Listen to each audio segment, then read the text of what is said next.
me in my intro, but that's okay.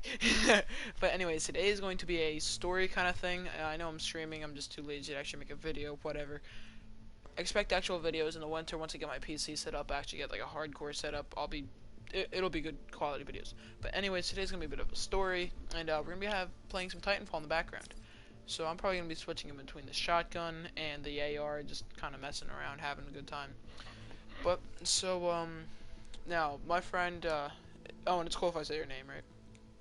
I mean, I just did. Okay, so I got my friend Owen in the party. It's Blatz, and he actually wasn't. I didn't know him when I was this age when this event happened.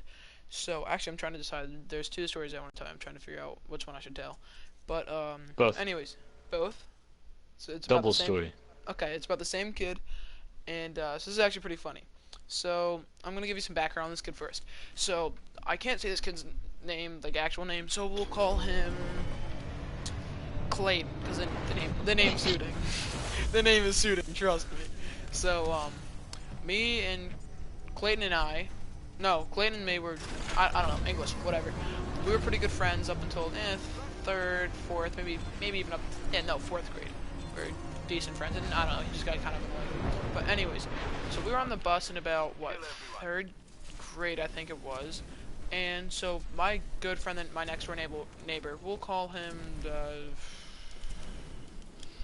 don't know what to call him. Let's call him Matt. Why not? So Matt at this time and age was in 7th or 8th grade. What gun am I using? This is not my normal gun. Oh yes it is. Oh, Tell the damn story. Sorry. So he was in he was in 8th grade at the time, and Clayton was in third or 4th grade. And so we're on the bus, and Clayton is socially awkward, I remember kind this. of yeah, okay, I did tell you this one. But so Clayton's kind of socially awkward, a little annoying to be around, just bad puns, socially awkward, just kind of tough to talk to almost. And so sorry, I just mutilated a guy, so I had to make sure I got that. But so basically, he wasn't everybody's friend. And so what happened was he kept jumping up over the seat and slapping Matt, my friend, over the head, and just slapping him hard. Like you could hear the slaps. He's like, Clayton, stop. And he kept telling him stop. He didn't. He's like, all right, do it again. I dare you. So Clayton, being the idiot that he is, jumps up and gives him the hardest smack on the top of his head. I mean, it was loud. So immediately, Matt jumps up, grabs Clayton's arm, puts his hand on his elbow, and just jams his arm backward. And nothing happened. Like, he started freaking out. Oh, you broke my arm, screaming. He was fine. They went to the doctors. It wasn't even like a hairline fracture, nothing. It just kind of hurt. But so he goes home, and rightfully so, his mom's gonna be upset. But, you know, so okay. Sorry, my dad just walked in saying he was going to bed. I gotta be quiet. But, so, you know, rightfully so, his mom was upset, but she took it a little too far. So she calls my house, and she goes, hey, Michael, do you have Clayton's phone, or Matt's phone number? Whoopsies. I'm not good at this. His name's Dan, by the way, Yeah, if okay, you we'll couldn't call him already Dan. tell, because you guys are yeah. retarded. Okay, so Matt's Dan. So he goes, do you know Dan's phone number? And so I go, oh yeah, I'd give her a complete BS phone number, right? She calls it 20 minutes later. My mom picks up, hi, your son gave me the wrong phone number. What is Dan's phone number? And so she gives Clayton's mom's the phone number. His mom, she gave him the correct phone number, the correct phone number. And so then she proceeds to call Dan's house. So now Dan, of course, had already been called in to the officer. This may have been the night before he got called into the office. And so he had already told his parents what happened. This kid kept slapping me on the head, and I told him to stop repeatedly, blah, blah. So his parents were on his side.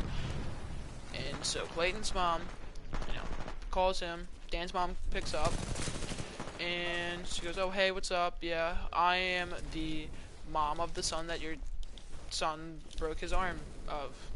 Yeah, English. But anyways, so basically they go on and they're talking, and apparently Dan's mom got heated in this conversation, right? But so anyways, the next day they go into school. Dan did not even get a demerit for this. Not even a demerit. He wasn't allowed to ride the bus for a week. Explain what a demerit is for the people Okay, who so don't for the have people who don't demerits. know, you too, Owen, because I figure you don't know what a demerit is. A demerit is No, like ma'am. it's like a tenth of a detention. You get like X amount of demerits. It gives you the after-school detention. So it's like a part of the detention for like missing the bus or running in the hallway or being too loud in class. It's stupid, like Christian school stuff. Now, if you go to Christian school, I don't mean anything by it. You know, a lot of the schools are nice, but I don't know. I just don't agree with demerits. I think they're kind of dumb. But so he didn't even get a demerit. So his mom was pissed that this kid didn't get in trouble. He calls him back, and at this point, Dan's mom blocked the number, and she just freaked out and just started ranting to my mom. And I thought this was kind of funny. But so now the second story, we're gonna go a year and a half into the future. Now, as I said, Clayton isn't the smartest, socially inept kid there is. So he's gonna do some dumb stuff, right? So now, I don't know if I've told you this story either, Hone. I may have. But so, we were at my hunting cabin. And, no, I'm not redneck, but we go to my hunting cabin a lot. We like to shoot guns, hunt, shotguns, pistols, assault rifles. It's fun. all I'm the good with a pistol. Yeah, so, you know, Owen's been there, but it's a serious place. Once you're shooting guns, you know, it's, don't be stupid. Like, be careful, you know? So now, this kid Clayton decides to, okay, he wants to shoot the handgun. Awesome, you know, it's a fun thing, you know, come, shoot guns, whatever.